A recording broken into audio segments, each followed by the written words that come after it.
Hi guys, welcome to day 2 of the American History Research Project.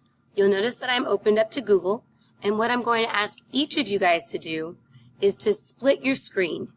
In order to split your screen, you'll notice I only have 2 sites that are up. I've got the video, and I also have a regular Google screen. To split the screen, I'm going to click on the video, hold that, and pull it to the side. When I do, it takes up half of the screen. If you need help with that, I'll help you today, and after today, you'll know what you're doing. The reason why we're splitting the screen is so that you can watch my video while at the same time doing your search. There are 3 things that we're going to accomplish today.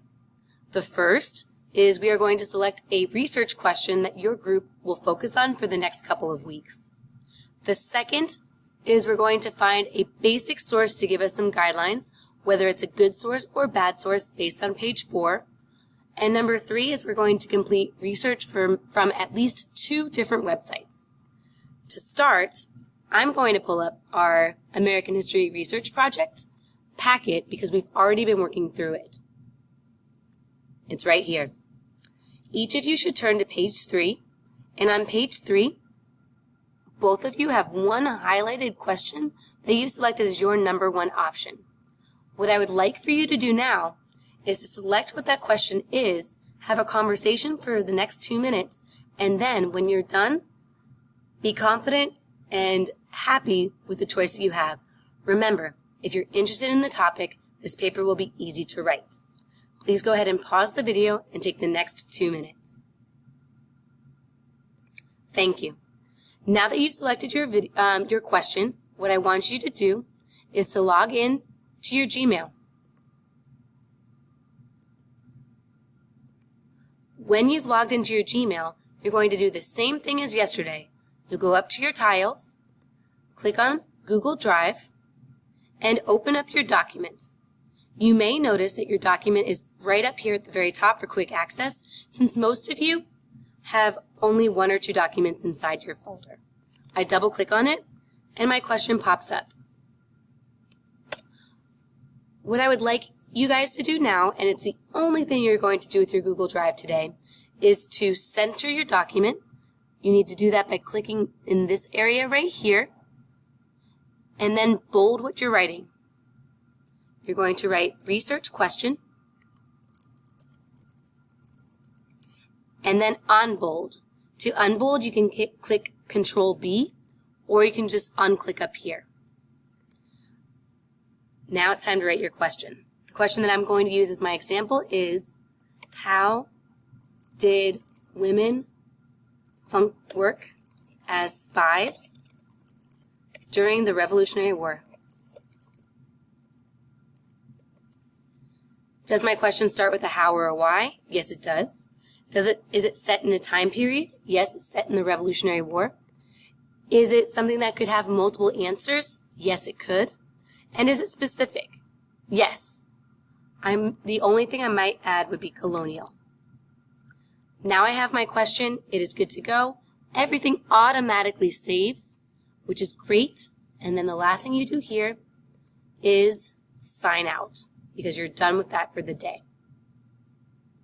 You can also sign out of your Google Drive.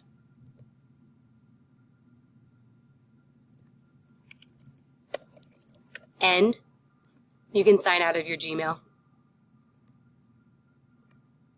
So now you're nice and safe. The only page you have up is Google. I'm splitting the screen again just so I can go back to the American History Research paper packet. You'll notice that we are on page 6 of our packet, so go ahead and take a second to get there, and it's called Online Research. Good sources have at least 3 of these pieces of information. It has a title, an author, an organization, and or a year. If you don't have at least 3 pieces of those informations, the source is not a good one. Now, over here, I'm in a basic Google. I want to just remind you that .coms are websites that you can use, and they're not the best. .edus are smart sources to use. .us are official government websites, and .orgs are good websites to use as long as you have at least 3 of those details. So we're going to keep an eye on those as we do our search. Keep it basic and keep it simple. Remember, my topic is about women in the Revolutionary War that are spies. So I'm going to write female spies, Revolutionary War. I'm basically having a sentence without any of the articles or the extra words. When I click enter, a bunch of things come up. The very first article is a blog, which we've already said is maybe not the best place to go. So I'm going to skip it for now. We have a .com, another .com, a .mil, which I've never really heard of, and then we have history.org. So I'm going to click on that site just to see what's here. It's a lot of words, and I could get scared, but we're going to go ahead and start. As I read through here, I'm going to look for things that sound like information I would want to include inside my own paper. When I get to this website, it can be pretty overwhelming. There are a lot of words, like I said. And before we even waste our time going through something, we need to make sure it's a good source. Just like on page 6, you check to make sure there's at least 3 pieces of information. As you can tell, I've already been through this, and I can tell that there is.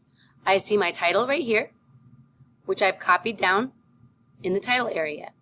For authors, if it's not written at the top, it's typically written at the bottom. So I scroll all the way down. And I notice 2 names, Chris Whitehead and Kim O'Neill. Both of those names I put over here where it says author. The same is true for the year. If the year is not written at the top, it's definitely written at the bottom. So I scroll all the way to the bottom and I see that this website is from 2018. The last thing I need is the organization, which is right here next to the date, the Colonial Williamsburg Foundation, which I put in the same line for organization. Now that I know that this is a very good source, I go all the way to the top. Now I've already read this, and so what I found is that a good place for me to go would be to download lesson materials, which I did.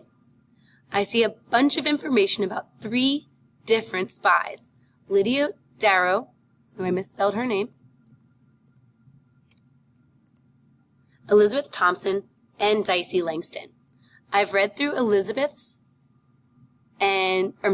Lydia's, but I have not read through Elizabeth's or Dicey's yet. Just so you know what I'm expecting, this is what I wrote in terms of Lydia Darrow. She's a Patriot spy, and she was a Quaker in Philadelphia. Her home was taken by the British via the Quartering Act.